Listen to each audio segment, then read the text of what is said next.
Tell it's got 1,000,000,000,000 meteorites in it that is going to crash to the earth in a couple of months, and this is the sound that you're going to hear.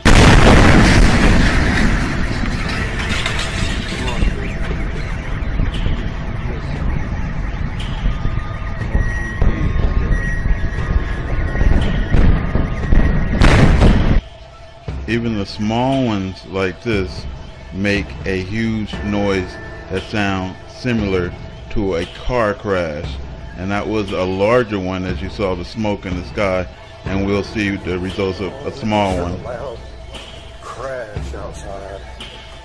It was a car crash or something. That was loud. See smoke. So this guy's gonna walk up on a meteorite, you know, the size of a 50-cent piece. But look at all the damage that it did, and we got trillions of these that's finna pound the earth. Look at the fire. That fire is not going out, you know, and it's in dirt and it ain't going out. So we got trillions of these finna hit the earth, and you know, people is rejoicing to see the day of the Lord. Look at this. Just that little thing, if it hits you, it's gonna be so much pain.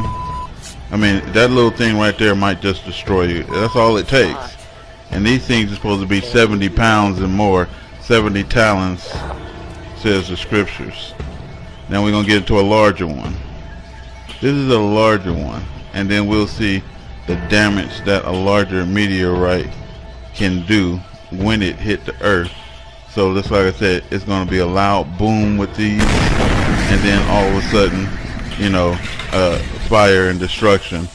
So around that size you get something like this, maybe a little bit bigger than this, but look how that thing is burning.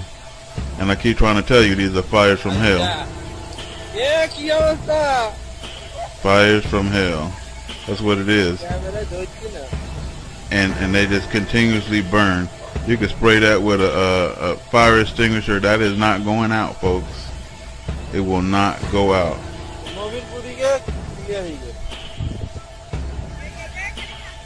Okay, now let's get into a bigger one.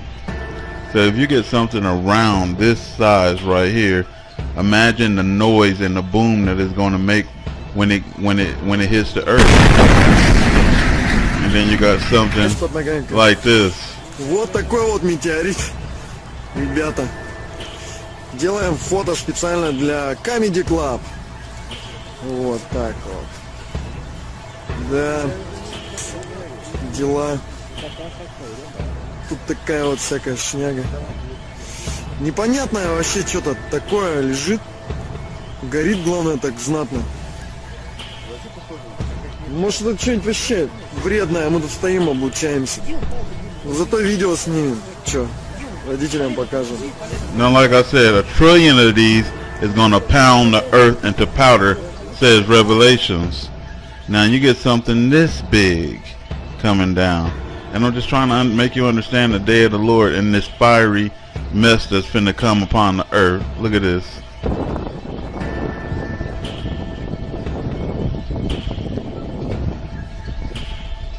What are we gonna do with that, folks? What if that was your house or your neighborhood right here? Can you not see that that's hell? Can't you see that hell is coming? You know, this is fire and brimstone for real. I don't know what kind of joyous Christian mentality y'all got, but like I said, I've been serving the Lord for, you know, 2 decades, and this is a fearful moment for me. I see you guys, you know, clapping and hurrahing and then filled with joy over this coming. We have to experience this. We got to hear all those booms. And you know how many booms it's gonna be? This earth gonna be shaking like fucking hell, and we're gonna be scared shitless, folks. So I don't know what to tell you after this, except for, you know, that y'all should repent, because you cannot do the fire of hell. You cannot. And basically this is coming and I don't believe anybody is really ready, or the sites that we're about to see. Raptor News.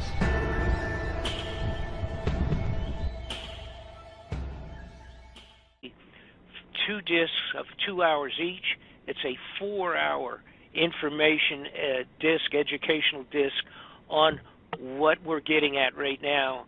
I have included in there live footage and photographs of the underground facilities, the drills, the locations, and everything I'm going to talk about tonight is completely documented in the visual DVDs that are available. So if you want to know what's going to happen, and I'm getting around to the point of what we are actually talking about here, when you want to know all of it and understand what's taking place, get this DVD. It'll completely set you back on your heels. So now let me get back to subject matter. We've got all these underground facilities and these giant drills. The Chinese one I was talking about, I want to finish that. The Chinese, they have a drill that is actually 3 drills across, face the front end. If you're facing them, they're like huge circular drills.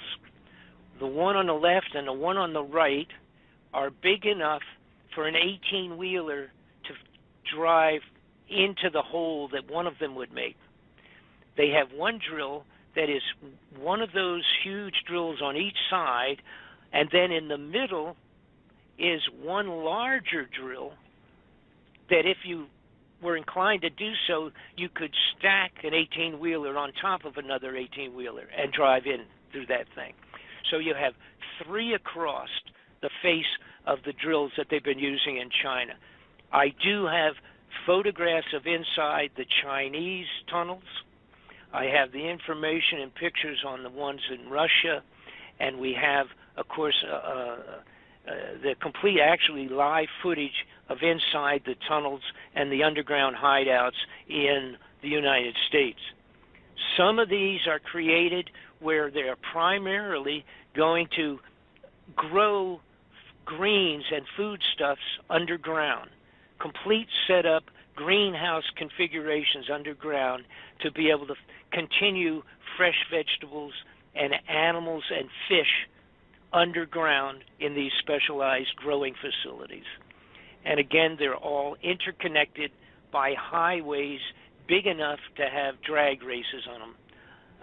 And they're mind-boggling. I do have a couple of these photos that I'm talking about are on my website. You actually can go look up the website and then look where it says photographs and a photo gallery, I think is what it says. And we have several photographs, wonderful pictures of down inside these facilities that have been totally filled with freeze-dried survival foods. Now, I'm still, when I was investigating this, I was still in a quandary. What in the world on earth would it be to cause these people, number one, to stop stealing as much as they were for their own pockets and start putting all this money into these rat holes underground, these survival facilities, which includes, by the way, one that recently had been completed under the Capitol building that will hold 3,000 people, and they've expanded underground facilities at the White House. In other words, entire facilities for living that weren't there before that are now under the White House. Not that the president's ever going to be there, because more than likely he's going to be long gone before the stuff hits the fan in one of the bigger, better facilities. They had taken the NORAD facility, which is the one that's inside the Granite Mountain for 40 years. It's been there, that was always there and doing all the NORAD warning facilities for the possibility of an invasion, a nuclear invasion, from either Russia or China, and they're worried about it for so many years about that, and they had built this huge underground NORAD facility. And by the way, some of these are like 20 stories down, 20 stories down into the ground. We're not talking about a one level. It's like really hard to comprehend. But the NORAD facility, a little while, was taken apart. They took all the high-level electronic tracking devices and equipment and moved it into another air base several miles away. I think it's called the Peterson Air Base, just off the top of my head.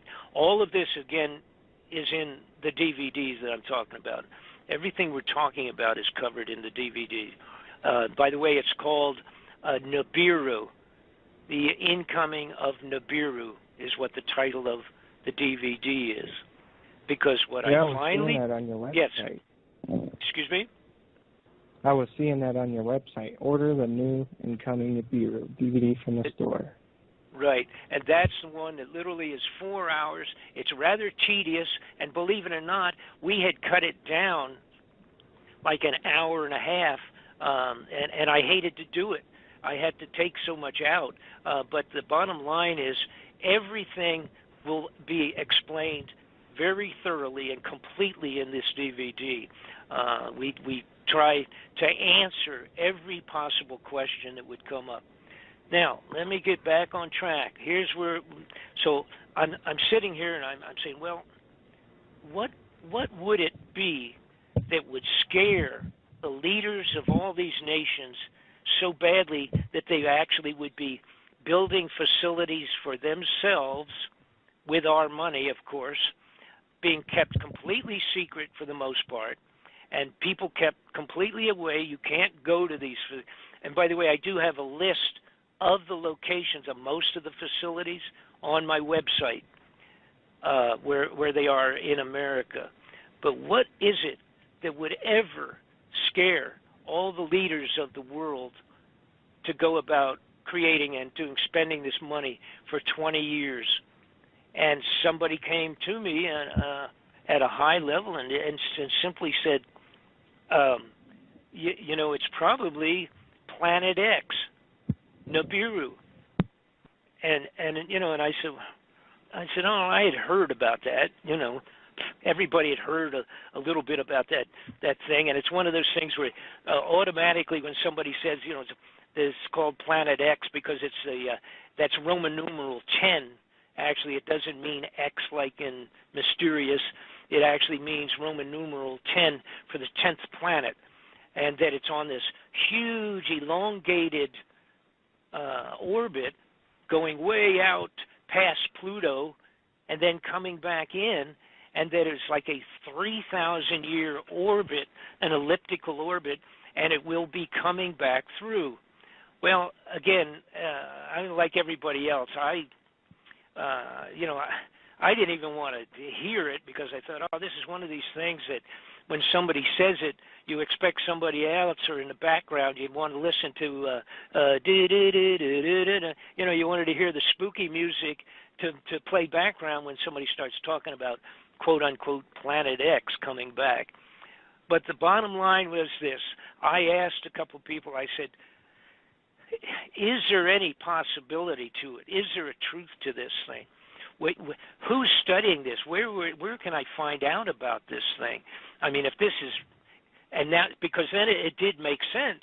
If, in fact, there was something like a huge, catastrophic, intergalactic kind of a situation on its way in, that did make sense.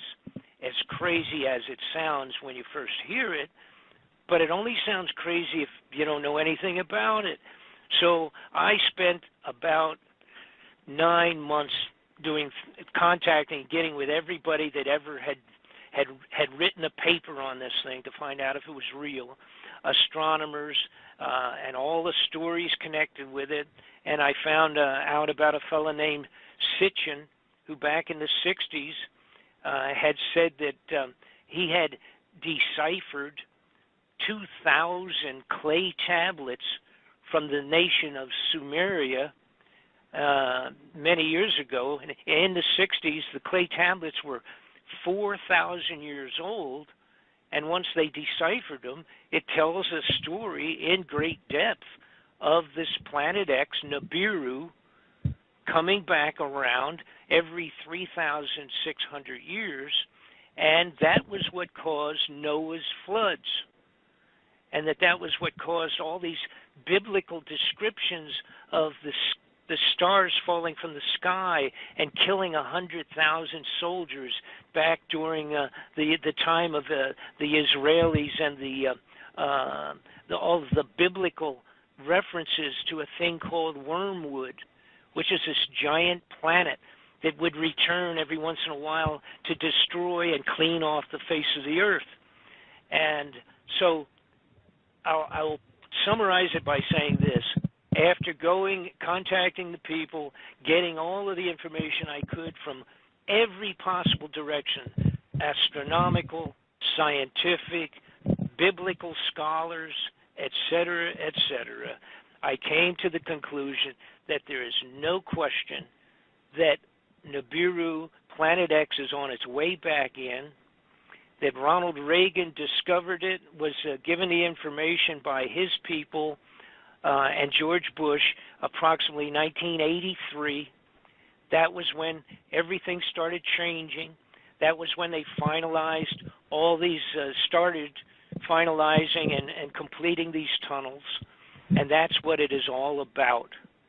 All the money has gone into constructing these survival facilities and filling the facilities with foodstuffs to maintain the elite, limited few that are going to have tickets to get down underground when the stuff is about ready to hit the fan. And when Nibiru comes back around, and by the way, here's the problem. There's nobody in the world yet since I've been talking about this, and now for about 60, 90 days since we've released the DVD, we've not had a single person that can answer the question, why are they building the underground facilities, and why have they filled them with foodstuffs so that they were ready as of last month, as of the beginning of this year. The foodstuffs and the facilities are like 98% done. Why are they putting the foods in today because a lot of people say, oh, it might be 50, 100 years. No, it's not. It's on its way back in. They would not fill it with the foods. They would not be stealing all the gold and stealing all the money and putting it into these underground facilities so that if it happened next week, that they would be able to get underground, okay? And it would be filled. It is already filled. All of them are ready for use. Tonight, as I am speaking, all these facilities are ready. And if there's anybody that can come up with a different reason, I want to know about it. Because here's what's happened. And I contacted two major groups, so to speak, that have been doing the following the Planet X thing long before I even knew it existed, I got to tell you. They've been following this thing for long, like 30 years, 20 years. They agree. They disagree on a couple of things, but they agree that it will be coming back probably in less than 5 years. It may be coming back as early as being first seen next December, this coming December. That's exactly what I heard. An inside source told me that it's likely going to happen at the end of this year. Yes, here's the now again there are a couple of disagreements in terms of a lot of little technicalities, and which all make sense, and they all are very intelligently logical and potentially proper. The consensus is the earliest time would be that it would be visually seen in December as a new star in the sky, out there someplace, wherever, and coming and getting bigger every week. And that it would pass, that's, again, now I'm talking December, January, February, March, and that it would be coming closest to causing the problems to Earth in March and April. All right, so it would be seen in December. It would be coming in and then what's going to happen, it will, and by the way, this planet is been calculated to be 5 times the size of Earth. So it's pretty big. I thought it was 3 times. No, it's physically. Well, of course, actually, nobody knows. I wouldn't argue. What I'm saying is that the bulk of the guys doing the astronomers that have done the physical reaction that it has caused, outlying planets, etc., things of that sort, they can calculate mass and blah, blah, blah. Okay, but also, going by the description of the size of it that has been documented in every single historic scripture that goes back a couple of thousand years. It's in the Bible. It's in all the Oriental astronomers actually wrote and tracked it coming around back in the year 10,057, and they kept track of it. They logged it in. The monks on the mountainside in Tibet logged it in. All of these people that have, and the Sumerian clay tablets. All right, and then there's another fantastic piece that I won't get into too much that I do explain in the DVD, but there was a bronze plate that's called the Sky Disk that was located in Germany. In Germany, it is dated to the year 3,600 years ago. 3,600 years ago, they did this disc, and it's the equivalent of, it's about 12 inches across. It's made of bronze and highlighted in gold, laminated in gold. And it shows the solar eclipse, and it's completely dated because it shows the locations of constellations and stars, which in today's computerized astronomy, you can take those stars, feed them into the new computer programs, and it will tell you the exact day to the day that this thing was created. And what it is actually a picture, if you will. You would call it, if it was done with paints, it would be a painting. It is a plaque, a disc plaque, 12 inches across, that has a picture of the sun, the moon, star constellations and their locations, and the fact that it's a solar eclipse taking place, but you can see both the sun and the moon, so they know that it was not the moon doing the eclipse, and it is Nibiru. But the big deal is the exact date of this thing was 3,600 years ago when it was created. It was discovered at an ancient site similar to Stonehenge. I saw this before. That's only right. it was in Germany, and they had this disc, etc. And I go into all that, and I show it, and I have pictures of it, and all the rest of that business at the museum, and da-da-da-da-da. All of that is also in the, it's one of the reasons that the DVD set is 4 hours. It's because I wanted to cover everything that's connected, and I start out with the money and come right on up to the day that this is expected to be coming back. So the people that have been studying it from an astronomical science view have decided, first off, again, we get back to size, calculated it to be, okay, well, I'm going to really put it this way, that it's either 3 to 5 times size, but the feeling is it's probably as big as 5 times the size of Earth. It also has like 4 moons of its own. It's like a secondary system with 4 moons traveling with it and coming back together as a group. Now, the devastating part of this thing is a combination of things. There will not be a collision of it hitting Earth. That's not going to happen, period. I mean, it might, but that's not the feeling. But it will cause an eclipse of the sun at one point in time, at least. When it comes in, it will come in and go around the sun, the same as a typical comet will do. Halley's Comet comes in 75 years, every 75 years, goes around the sun, goes back out, and he doesn't come back for 75 years. There was a comet that was discovered a few years ago, was called the Hale-Bopp Comet.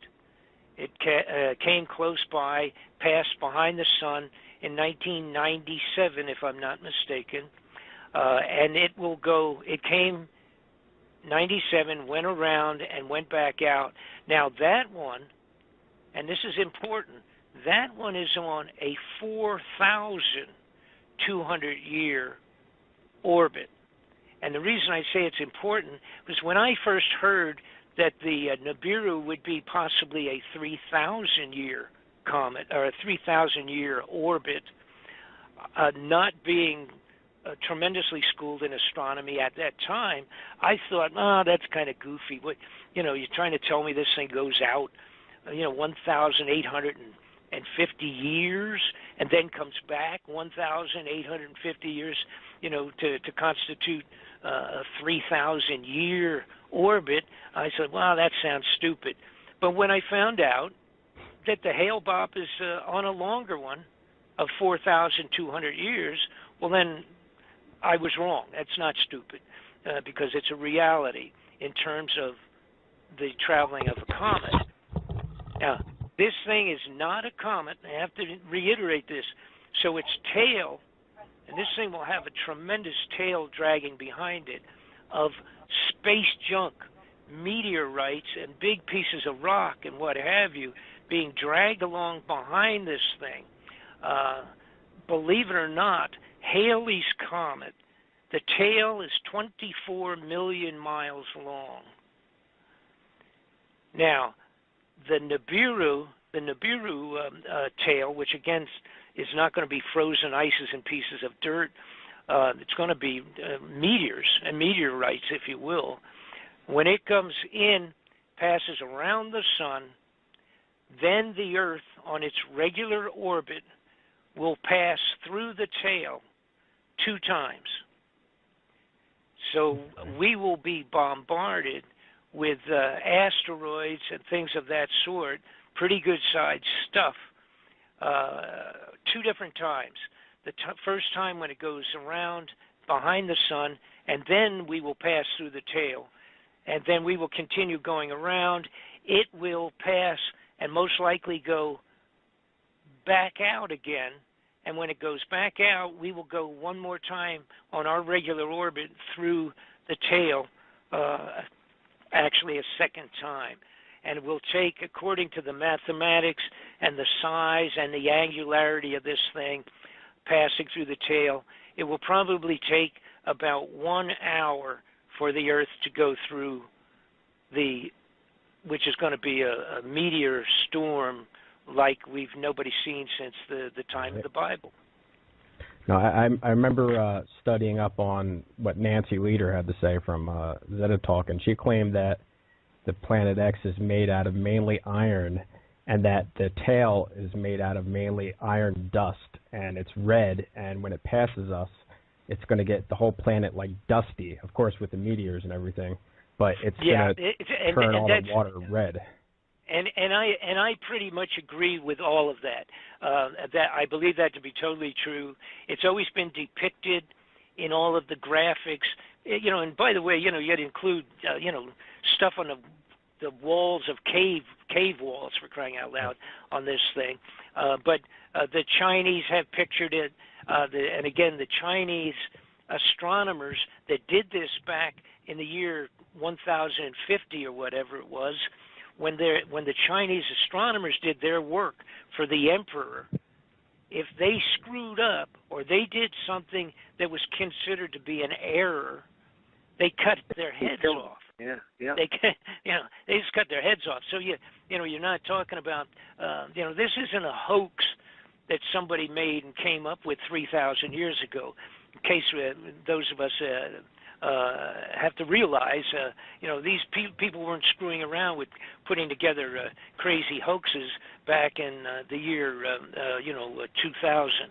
But so in terms of coloration, it has been depicted for many years in many scriptures, like I say, from the hillsides of the Tibetan mountains by the monks 1,000, 2,000 years ago or whatever. I've read about that, yeah. They've all depicted it with a red tail glowing off on two sides. I would completely agree. The likelihood of it being iron ore blowing off of this thing as it travels, through space, that would make it look like it had two red wings coming off of it, and that's very likely. And again, there also is, of course, talking about in the Bible, when this thing comes back around, it describes the eclipse of the sun, etc., and it talks about the waters turning red. And if we go through what literally would be a rain shower of organic, actually iron ore dust, which is orange, that basically is probably exactly true. In terms of the water would all be covered, although it could be other things on the water. Now, here's what we're looking at. People say, how is it going to affect? And also, it's two important points. One is people want to know, when will we feel the effect of it? All right? If you watched the news last night, you saw one of the effects of it. The weather for the last 2 to 4 years on the globe has been the most bizarre weather in 1,000 years. All right, in terms of drought, rain, floods, earthquakes. This is a great one that nobody's paid attention to. Going back a couple of years ago, it started up, but there are like 35 to 40 volcanoes erupting today in the globe. All right, now they're not making the news. Well, they do every once in a while. You actually see ABC and NBC saying, the big one is blowing up in Iceland. They just had another one back in Japan, and they had another one in in India. But if you went in and just looked at the geological reports, you'll see that they have as many as 30 to 40 volcanoes presently erupting. They're marked as a erupting volcano. All right, that's something brand new. At Yellowstone National Park, last month, they always have a lot of small earth movement at Yellowstone. But last month they had, I don't remember what it was like 200 or more individual, what they call swarms of earthquakes at Yellowstone. They also, in June and August this last year, the underground became so hot at Yellowstone, they had to block off about 3 or 4 miles of the regular roadways because they had been turned into maple syrup from the heat under the ground at the Yellowstone Park. Right. All right. I remember hearing about that too. I'm actually from Wyoming as well. And additionally, and I'm not too far. I'm in Idaho. If it goes, I'm out of here. I'll tell you that much. Anyhow. Actually, on a positive note, I remember reading that Nancy let me put it this way. I'm positive. Yellowstone's not going to erupt. Well, I wouldn't take a $10 bet on that one. But here's the point. It's already also affecting every planet in the last 2 years.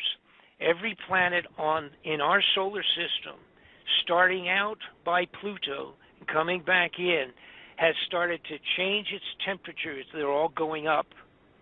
Their surface gases and dust storms on all of the planets are varied and are changing and altering, and there are dust storms taking place that never took place in going back 1,000 years. All of the planets are being affected by something already. Some of them are jiggling and moving and being affected in their orbits, where they're coming around and going maybe a little farther out and then coming back or whatever. Slight variations. All right. It's man-made global warming. Yeah, right, for sure. And by the way, talking about the global warming, okay, this was officially declared as the hottest year in the history of the globe this last year. All right? That's a reality. The bottom line is also glaciers. I did a serious study on the glaciers.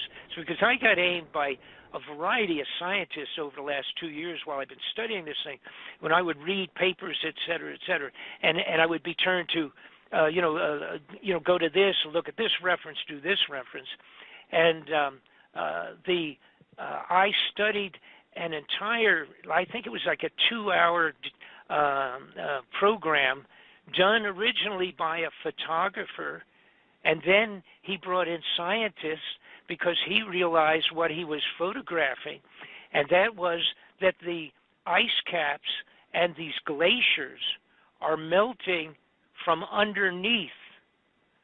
The water literally the melting is taking place from underneath and coming out. Obviously, all the water that comes from the glaciers, and et cetera, all of that eventually goes into the ocean. And in case you were not aware of, and I bet you weren't, as we speak today in Miami Beach, about 7 months ago, maybe a year ago, but they finally had to spend millions of dollars in Miami Beach installing water pumps because the water has raised. The elevation of the surf at Miami Beach has been brought up so high, all primarily to glacier ice melts, that during the high tide in Miami Beach, every single day when they have high tide, it is flooding 5 to 6 blocks into the city of Miami Beach. And they have had to, excuse me, let me get a drink here quickly. Hold on a moment.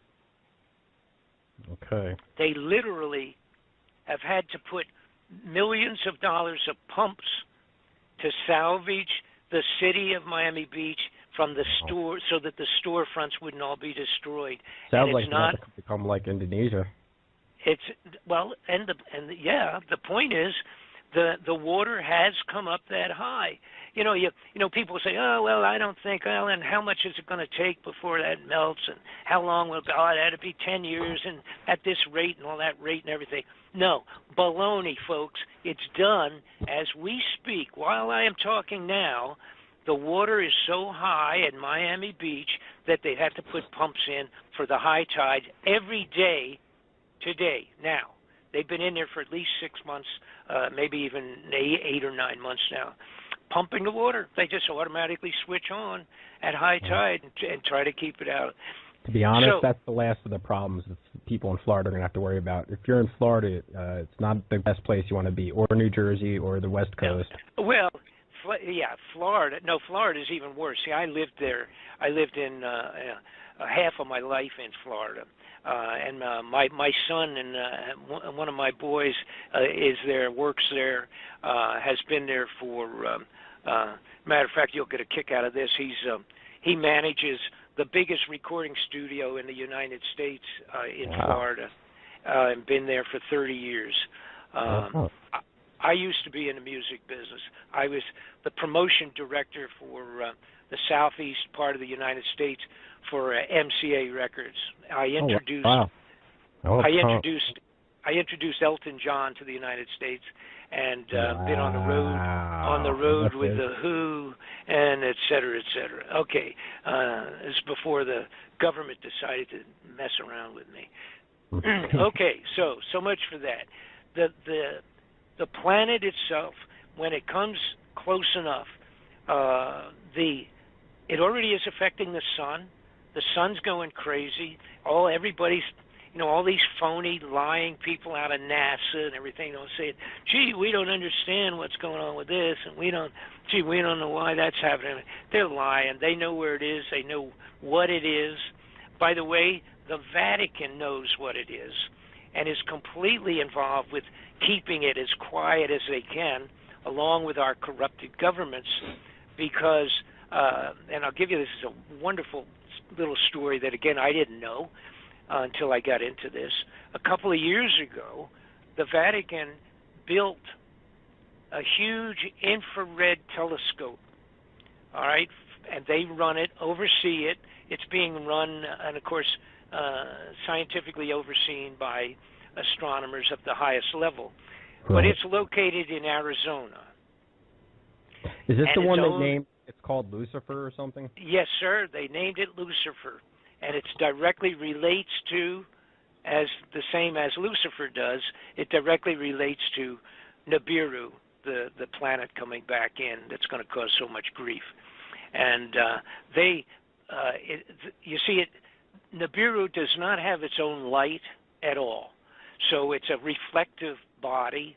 You couldn't see it if it was in outer space with nothing between you and it, and you looked out at night, you would not see it until it reaches a point where it's going to pick up enough light, like the reflection of the sun, and then you will start seeing it twinkling as a star coming back to cause all of its grief. I hear that you'll only be able to see it with the naked eye with 2 weeks before it passes, and the few days it's actually passing, that's when it's going to be taking up like nearly the whole sky. Well, yeah, the deal with it in terms of its size, again, being 5 times the size of the Earth, and it's believed that it will come up and will cause a solar eclipse again, like I said, for a period of time, and because it will be between us and the sun for a period of time. Then, and people don't realize it's so difficult to get a handle on this. As people say, why can't we see it? And if it's this big, et cetera, okay. Right. The planets are on what's a fairly flat plane in the solar system. It's called the plane of the ecliptic. And if you put your right arm out, straight out from your shoulder, you say, okay, that's parallel to the ground, and that is the plane of the ecliptic, where all the planets, give or take a few 100 million miles, so to speak, they're all pretty straight, flat on that, and going around doing their orbital thing, okay, and going around the sun. And then also the Earth is revolving on its axis all the time.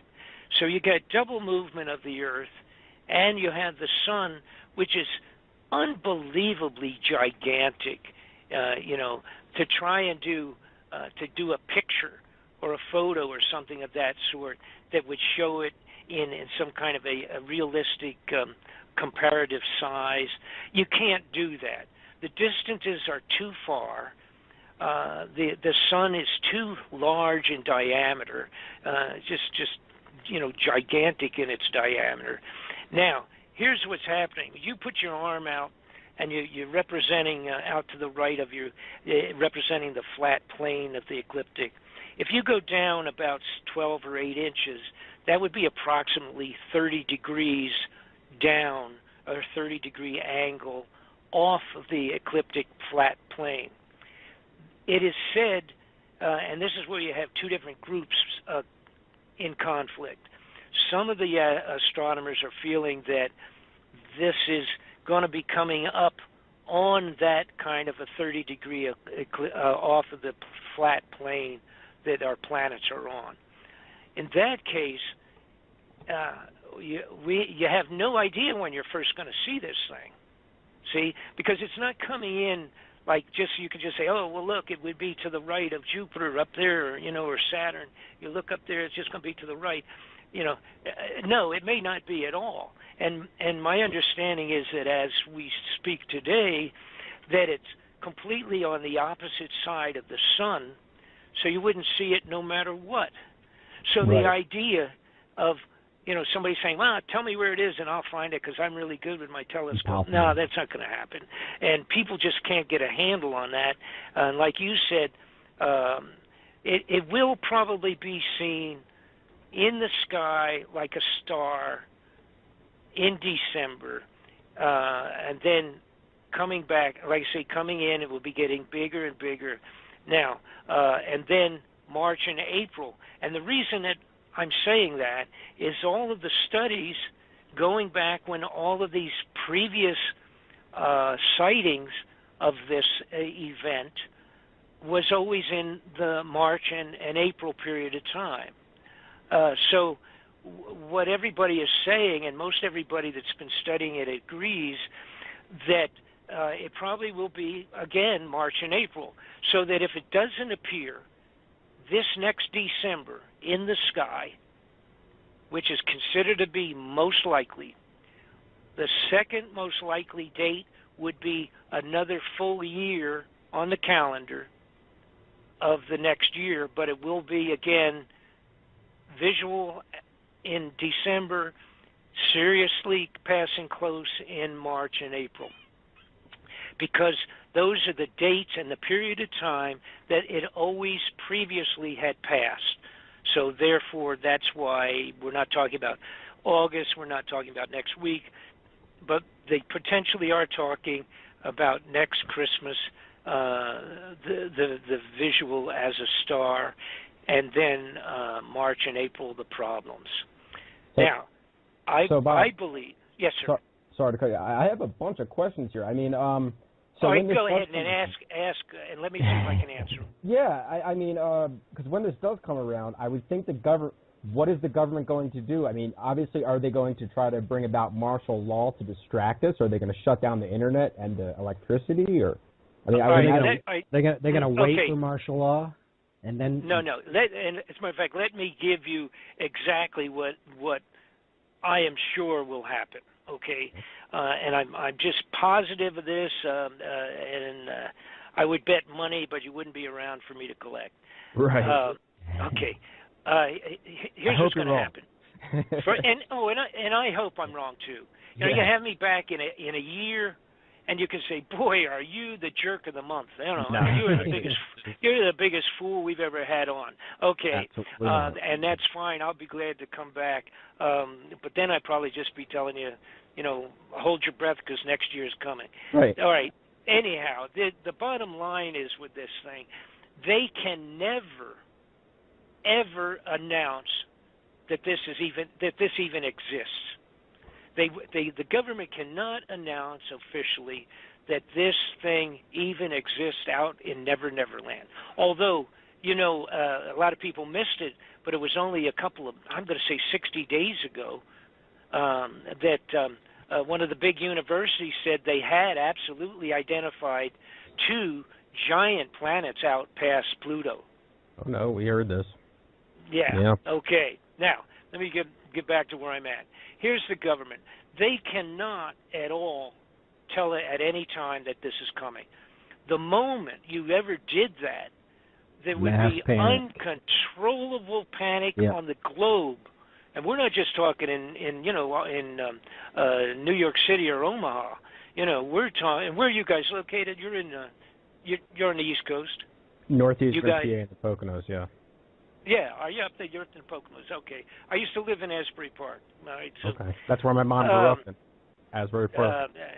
Yeah, and unfortunately, that's a dead city at this point in time. It just got pulverized again, so they'll never rebuild it, I don't think. Anyhow, okay, where were we? So we got the government situation. All right, they absolutely cannot tell the world at any time that, yep, there it is. Now, believe it or not, the Russians and the Chinese, they've had it on the regular news, but not to the extent of go down in the basement because it's heading back into town.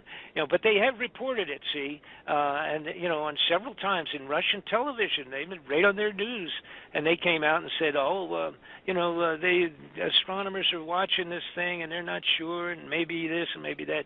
But that's interesting. We're not getting any of that or much of it. We do have a little of that too, as a matter of fact. So why are they doing that? Are they doing it to cover their own ass? Well, that's just what it is. Nobody yet has gone to what they've done so far is make fun of it. Okay, right. But the point is this. Here's what they're going to have to do. And mark my words, this is what's going to happen. Sometime 4 months to 6 months prior to the point in time when thousands of astronomers are going to say, we see a new star. What's going on?